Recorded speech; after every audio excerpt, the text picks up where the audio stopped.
Assalamualaikum warahmatullahi wabarakatuh. Puji syukur alhamdulillah kita berjumpa lagi di channel ini.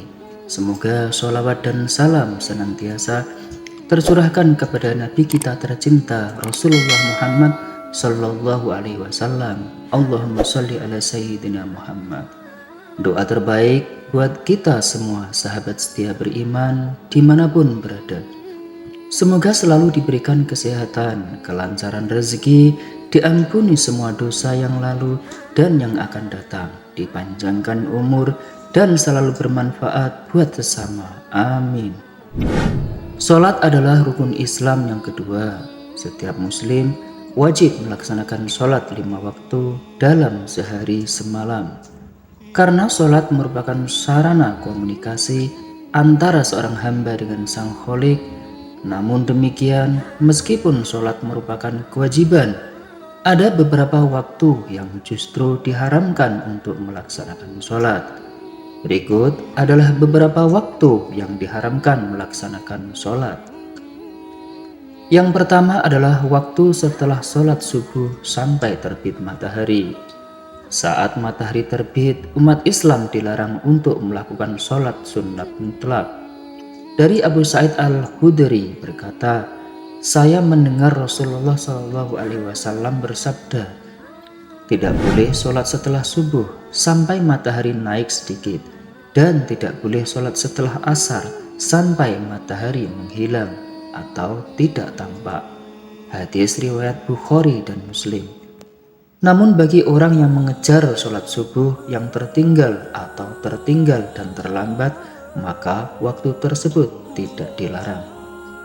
Kemudian yang kedua adalah ketika matahari tepat berada di tengah-tengah cakrawala hingga bergeser ke barat atau waktu istiwa. Waktu istiwa adalah ketika matahari tepat berada di atas kepala. Waktu ini terjadi sebelum matahari bergeser ke arah barat. Ketika matahari sudah sedikit bergeser, maka sudah masuk waktu duhur dan diperbolehkan untuk sholat. Namun sahabat setia beriman, perlu kita ketahui bahwa sholat di waktu ini tidak berlaku untuk hari Jumat. Artinya, sholat yang dilakukan pada hari Jumat dan bertepatan dengan waktu istiwa itu diperbolehkan dan sholatnya tetap sah. Yang ketiga adalah ketika matahari berwarna kekuning-kuningan sampai dengan tenggelam. Hal ini sebagaimana dijelaskan dalam hadis yang diriwayatkan oleh Imam Muslim. Ada 3 waktu di mana Rasulullah SAW melarang kita sholat dan mengubur jenazah di dalamnya. Ketika matahari terbit sampai meninggi, ketika unta berdiri di tengah hari yang sangat panas sekali, waktu tengah hari sampai matahari condong, dan ketika matahari condong menuju terbenam hingga terbenam. Kemudian yang keempat adalah setelah melakukan sholat subuh sampai dengan terbitnya matahari.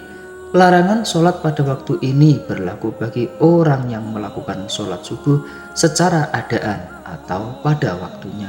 Bagi yang sudah melaksanakan sholat subuh tepat waktu, maka tidak diperbolehkan lagi melakukan sholat sunnah sampai dengan terbitnya matahari dan bahkan sampai matahari meninggi kira-kira 1 tembok atau kira-kira jam 6:30 waktu Indonesia Timur. Yang kelima adalah setelah melakukan sholat asar sampai dengan tenggelamnya matahari. Sebagaimana diharamkan melakukan sholat subuh, di atas juga diharamkan untuk melakukan sholat bagi orang yang telah melakukan sholat asar secara adaan atau pada waktunya. Larangan melakukan sholat setelah melakukan sholat asar ini terus berlaku sampai dengan tenggelamnya matahari, sebagaimana hadis yang diriwayatkan oleh Rasulullah SAW, yang artinya tak ada sholat setelah sholat subuh sampai matahari meninggi, dan tak ada sholat setelah sholat asar sampai matahari tenggelam. Hadis riwayat Imam Bukhari. Sahabat setia beriman, demikian yang bisa saya bagikan. Semoga tayangan ini bermanfaat dan menambah hazanah keilmuan dan keimanan untuk kita semua. Wassalamualaikum